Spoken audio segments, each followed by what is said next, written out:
parler et David dit ceci: alors tous ceux qui se confient en toi se réjouiront. Ils auront de l'allégresse à toujours et tu les protégeras. Tu seras un sujet de joie pour ceux qui aiment ton nom, car tu bénis le juste, ô Éternel, tu l'entoures de ta grâce comme d'un bouclier. Amen. Alléluia. Donc ce verset 13, vraiment, que le Seigneur a mis sur mon cœur de partager avec nous ce matin. David dit ceci: car tu bénis le juste, ô Éternel, tu l'entoures de ta grâce comme d'un bouclier. Dans des versions, dans d'autres versions, notamment anglo-saxonnes, elle dit ceci: car assurément, Seigneur, tu bénis le juste. Et ce passage, David nous dit simplement: Dieu est un Dieu qui veut nous bénir. Alléluia, qui nous bénit tous, mais par-dessus tout, il bénit le juste en particulier. Et ce psaume 5 parle beaucoup du juste et du méchant.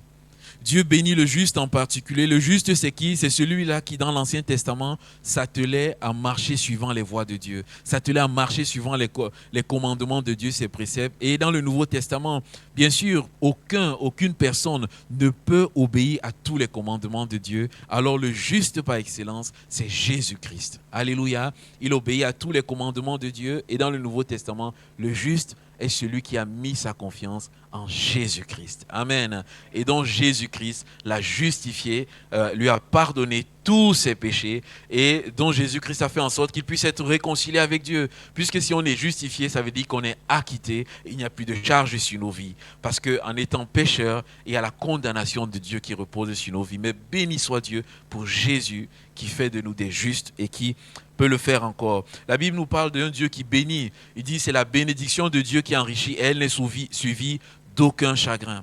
Le thème de la bénédiction traverse toute la Bible, bien-aimés. Dieu, c'est un Dieu qui se plaît à bénir. Paul disait que nous sommes bénis de toutes sortes de bénédictions spirituelles dans les lieux célestes en Jésus. Et dans ce passage, il dit, car le Seigneur, tu bénis le juste. Et il dit, qu'est-ce que tu fais? Tu l'entoures de ta grâce comme d'un bouclier.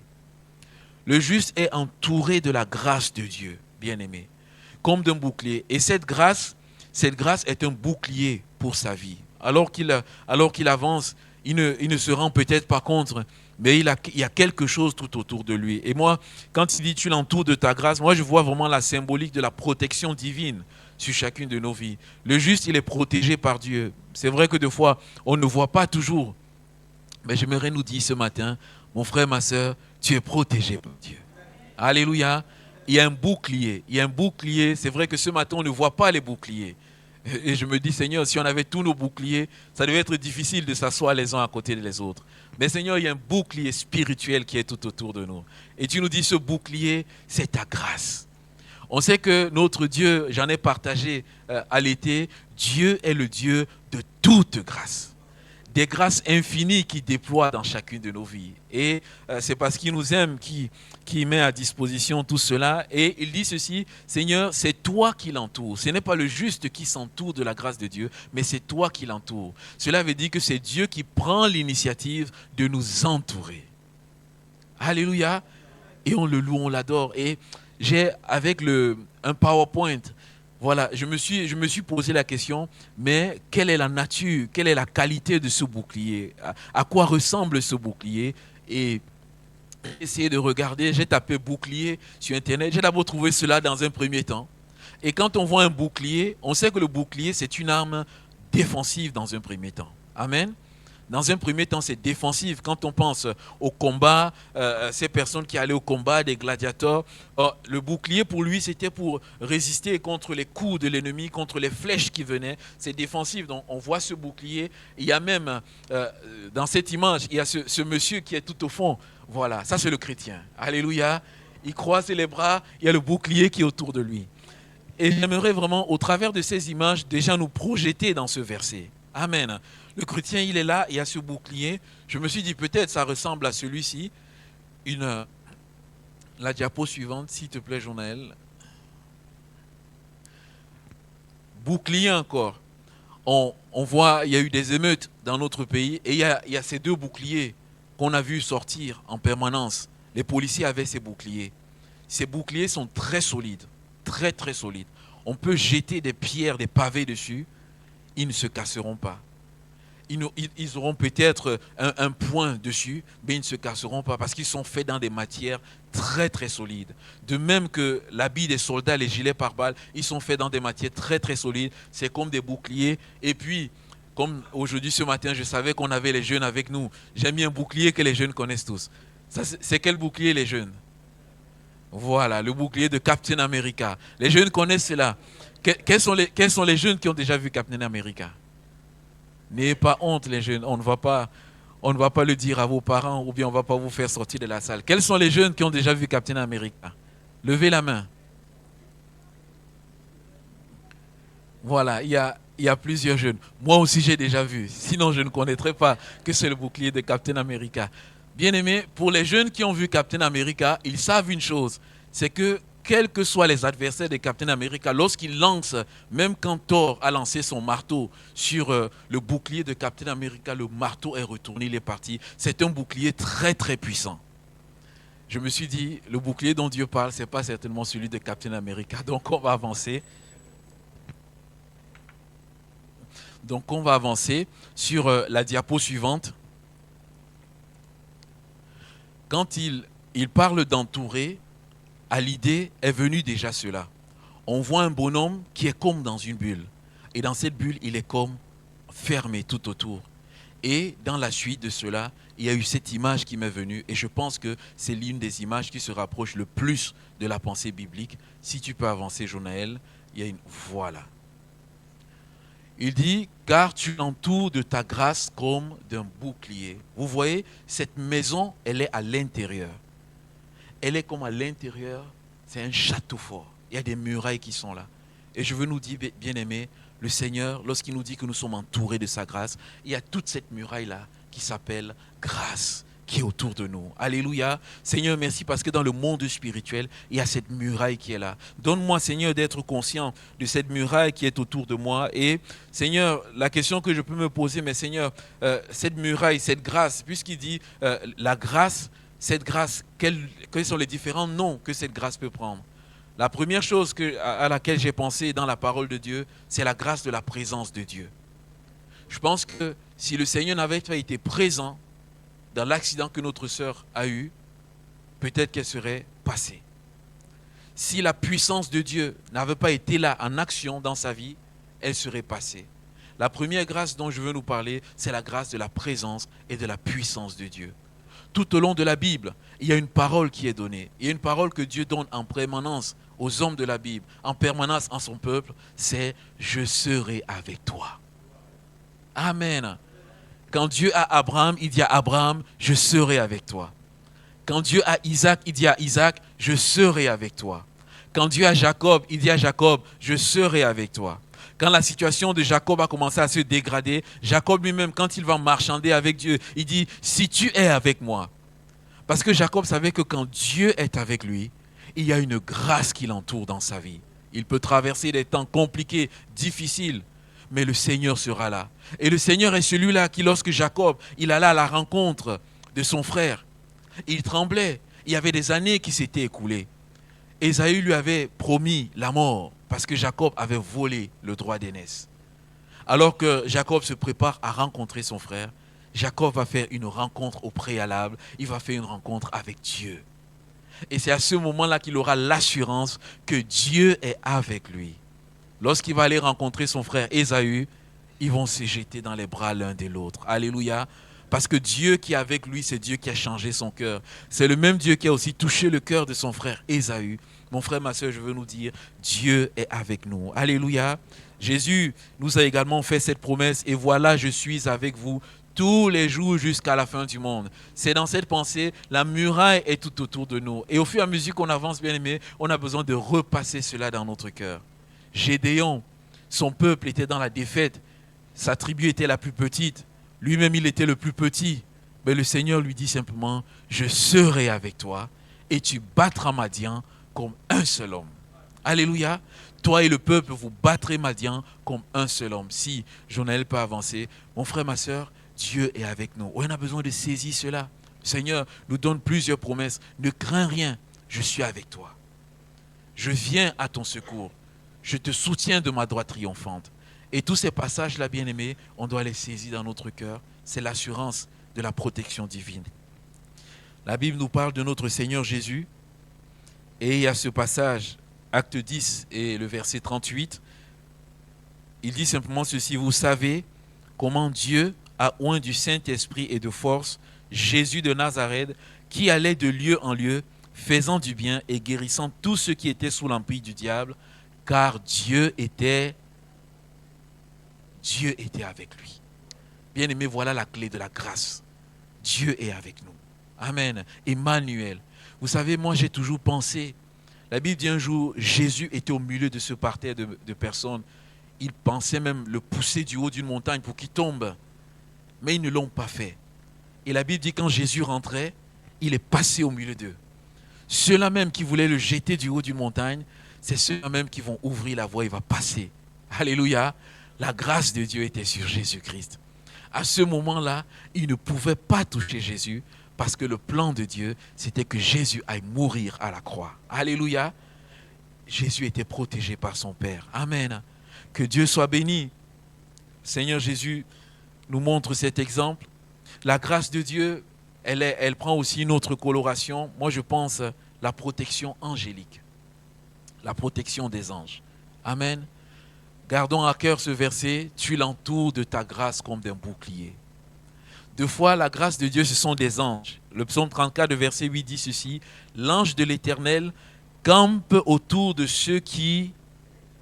Alléluia. Et qu'est-ce qu'il fait? Il les arrache au danger.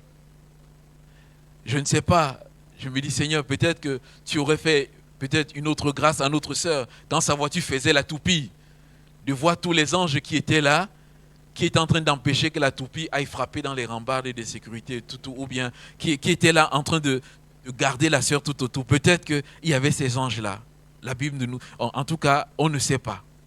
Mais la Bible nous dit ceci, c'est que l'ange de l'Éternel campe autour de tous ceux qui le craignent.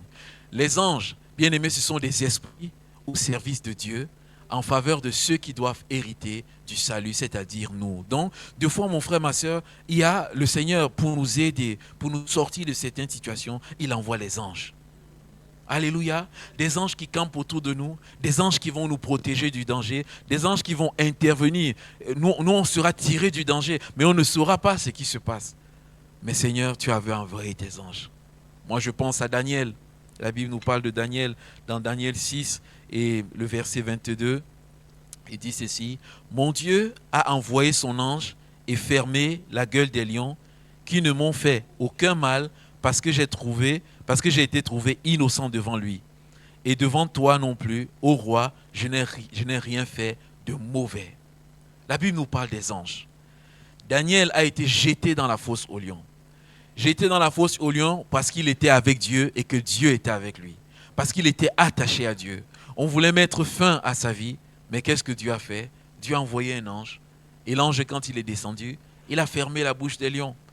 Deux fois, j'ai une Bible pour enfants, ils ont fait des dessins. Et dans ce dessin-là, ils ont montré des lions qui étaient juste à côté, d'un côté, Daniel qui était à côté d'un autre côté, et les deux, ils se regardaient.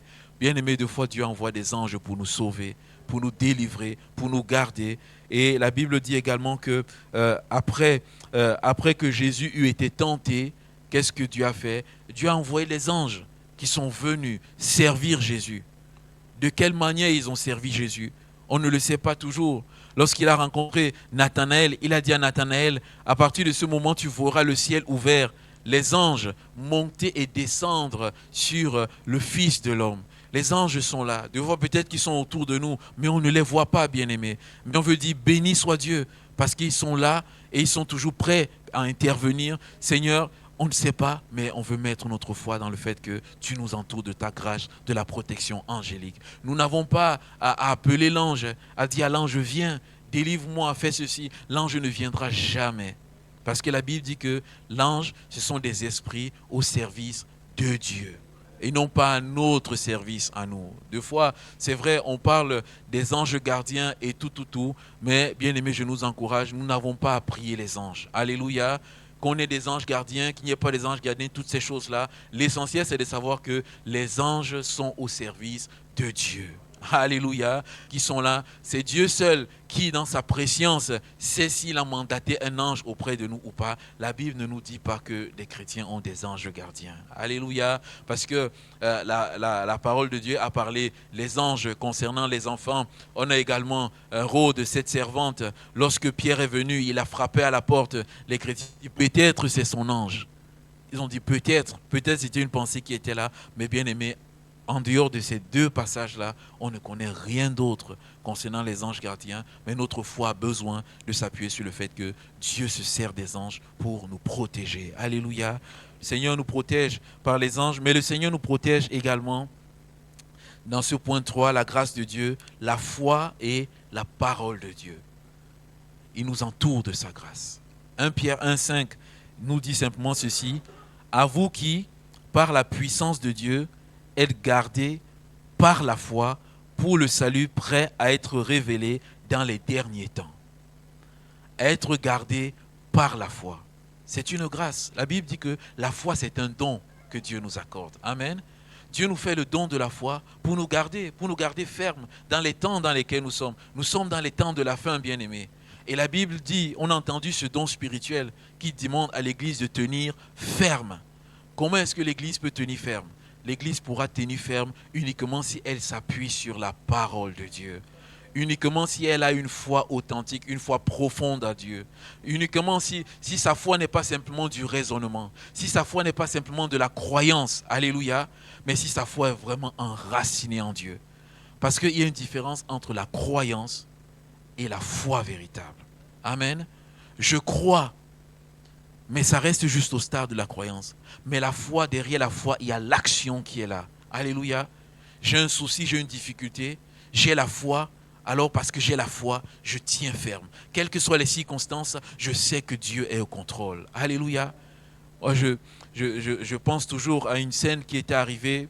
On va parler d'une personne voilà, qui priait, qui était fervente et tout. Et un jour, il y a eu l'incendie. Et cette personne dans le quartier s'est mise à crier « Au feu, on est tous morts ici, le feu est... » Et même des personnes qui n'étaient pas converties se posaient la question de me dire « Mais pourquoi elle s'agit tellement ?» Et après, elle prêchait, elle parlait de la foi, la foi, la foi. Mais la foi, quand il y a le feu, c'est de dire « Ok, je sais que tu maîtrises toutes choses, Seigneur. Je sais que tu contrôles toutes choses, Seigneur. Je sais que ta main est sur cette situation. Alors, Seigneur, on va faire ce qu'il faut. Mais notre cœur sera dans la paix. » Alléluia.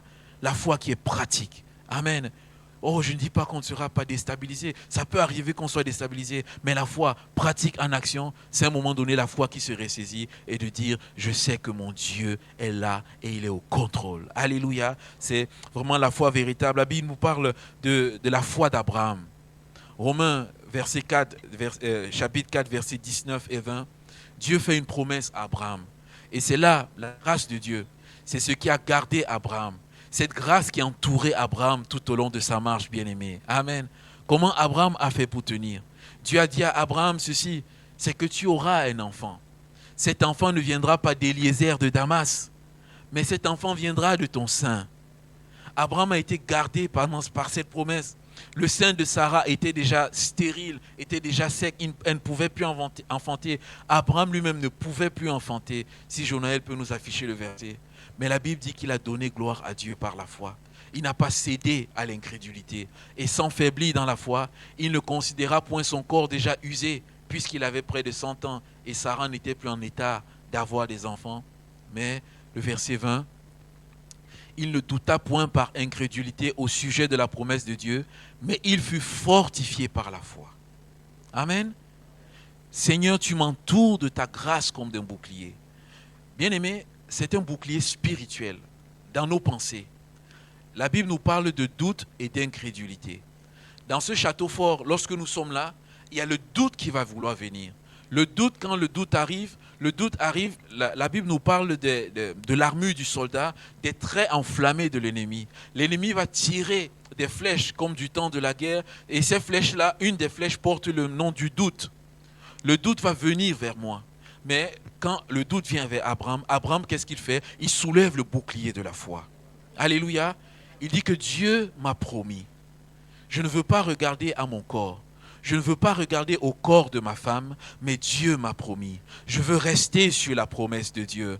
Ah, même si je vacille, même si je suis fatigué, quel que soit ce qui se passe, voilà comment la foi parle. C'est-à-dire, je m'attends à ce que Dieu m'a donné. Alléluia. Je continue d'avancer. Je continue de presser, d'aller de l'avant. C'est ainsi également que le réveil vient. C'est ainsi également que nous traversons des temps difficiles, bien-aimés. Lorsque tout autour de nous chancelle, lorsque les circonstances sont défavorables, mais que j'ai une promesse de Dieu. Comment est-ce que je marche dans la foi? C'est de dire, Seigneur, tu m'as fait une promesse. Et je reste attaché à cette promesse. Même si moi-même je suis malade dans mon corps, je sais une chose, Seigneur, c'est que tu ne mens pas, c'est que tu es fidèle. Et c'est ce que Abraham a fait. C'est la raison pour laquelle, lorsque l'apôtre aux Hébreux encourageait les Hébreux, il dit ceci aux Hébreux, c'est par la foi et la persévérance qu'on hérite les promesses de Dieu. Amen.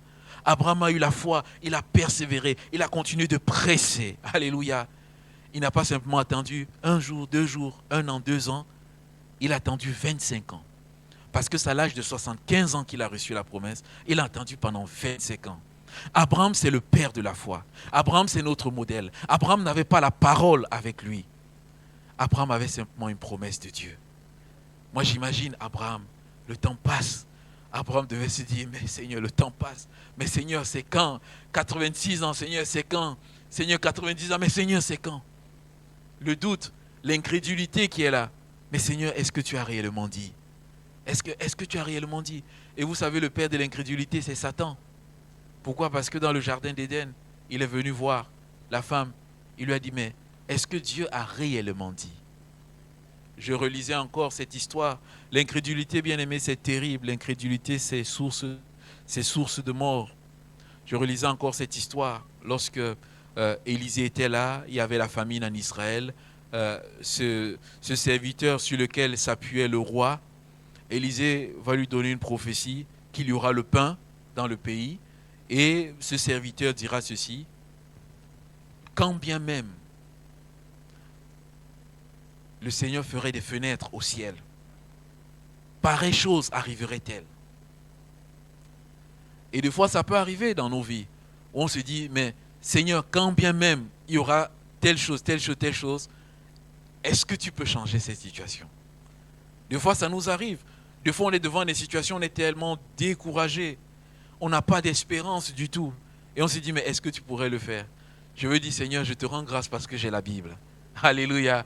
Je te rends grâce parce que j'ai la parole de Dieu. La parole de Dieu me pousse à croire. Seigneur, je décide de croire jusqu'au bout, jusqu'à ce que tu as dit non. Et quand j'ai encore une promesse, alors là, Seigneur mon Dieu, je m'attache à la promesse jusqu'au bout.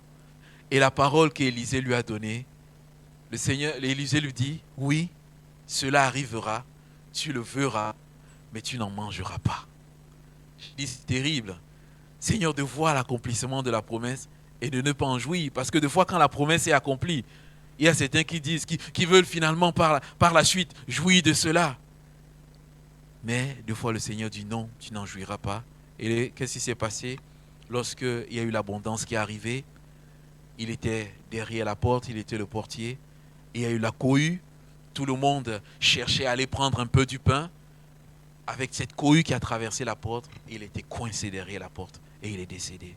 Je veux dire, Seigneur, aide-moi à repousser l'incrédulité avec le bouclier de la foi, à m'attacher à tes promesses et à compter sur toi, sachant que, Seigneur, tu es le Dieu fidèle qui agit toujours. Seigneur, par la foi, je peux garder mon cœur et mes pensées. Par la parole de Dieu, la Bible dit, comment est-ce que le jeune homme gardera-t-il pur son sentier? Comment est-ce qu'il gardera? Il dit, je serre ta parole sur mon cœur, afin de ne point pécher. Mon frère, une grâce que le Seigneur nous fait, c'est de nous donner sa parole. Une grâce que le Seigneur nous fait, c'est de nous rappeler sa parole par le Saint-Esprit. Moi, je veux nous encourager, mon frère, ma soeur. Serrons la parole de Dieu sur notre cœur.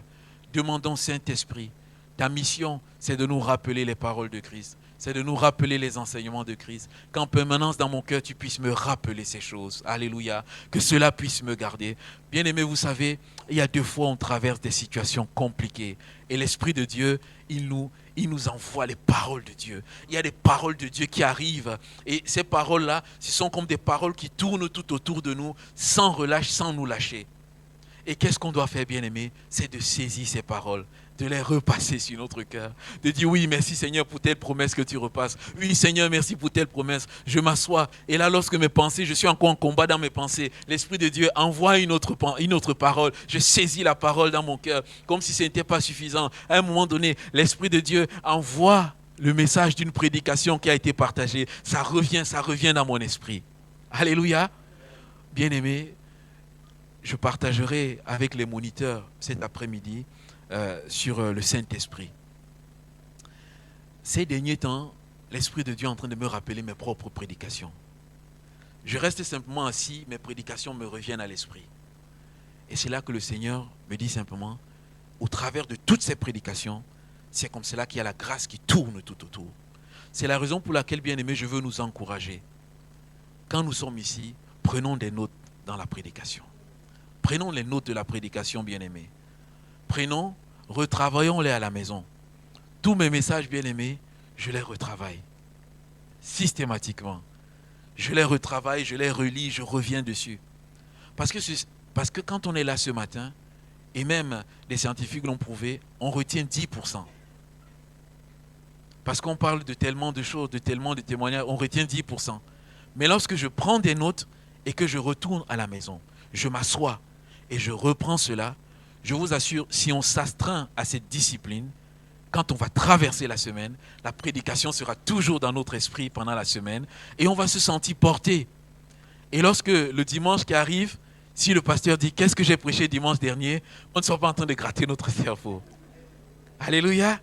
Ben oui, parce que normalement, on est censé, lorsque je pose la question « Qu'est-ce que j'ai prêché dimanche dernier ?», de se rappeler de la prédication. Alléluia. Un jour, j'ai assisté avec les ados. Et Marie a posé la question aux jeunes, qu'est-ce qu'on a vu la semaine dernière? Pourquoi est-ce qu'avec les enfants, à l'école du dimanche, on le fait? Parce qu'on veut que les enfants mémorisent ces choses dans le cœur. Alléluia. Parce que lorsque les enfants mémorisent ces choses, un jour ou l'autre dans leur vie, le Seigneur va s'en servir pour les ramener à lui.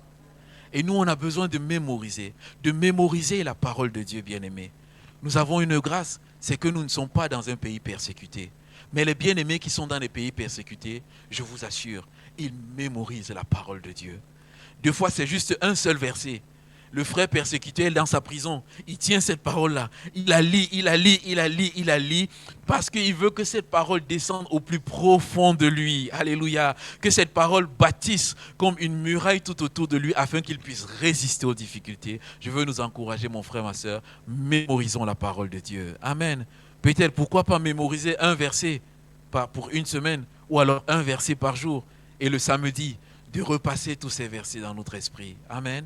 Vous savez, la Bible, du moins l'histoire nous parle d'un homme, John Bunyan. Charles Spurgeon rendait ce témoignage de lui, je l'ai déjà dit. Il dit, John Bunyan, c'est comme si quand on pressait sa peau, ce sont des versets bibliques qui tombaient. John Bunyan avait été mis en prison parce qu'il prêchait l'évangile, il prêchait la grâce. Même l'évêque, le prêtre de son quartier, avait dit, moi je préfère écouter John Bunyan que d'écouter les politiques. Parce que cet homme était tellement rempli de la parole de Dieu. Il a écrit un livre qui s'appelle Le Voyage du pèlerin. Le livre qui est le plus lu dans le monde entier après la Bible. Quand vous lisez Le Voyage du pèlerin, bien-aimé, si vous êtes des grands lecteurs de la Bible, vous allez vous rendre compte que dans chaque paragraphe, dans chaque phrase du Voyage du pèlerin, il y a des versets bibliques. Mais la force que John Bunyan a reçue de Dieu, c'est qu'il ne cite pas les versets bibliques. Amen. Mais quand vous lisez, il y a le verset biblique qui revient. Cet homme était tellement rempli de la parole de Dieu. Et il a écrit Le Voyage du pèlerin dans sa cellule en prison. Mon frère, ma soeur, soyons remplis de la parole. Attachons-nous aux promesses de Dieu. C'est elle qui va garder nos cœurs et nos pensées en Jésus.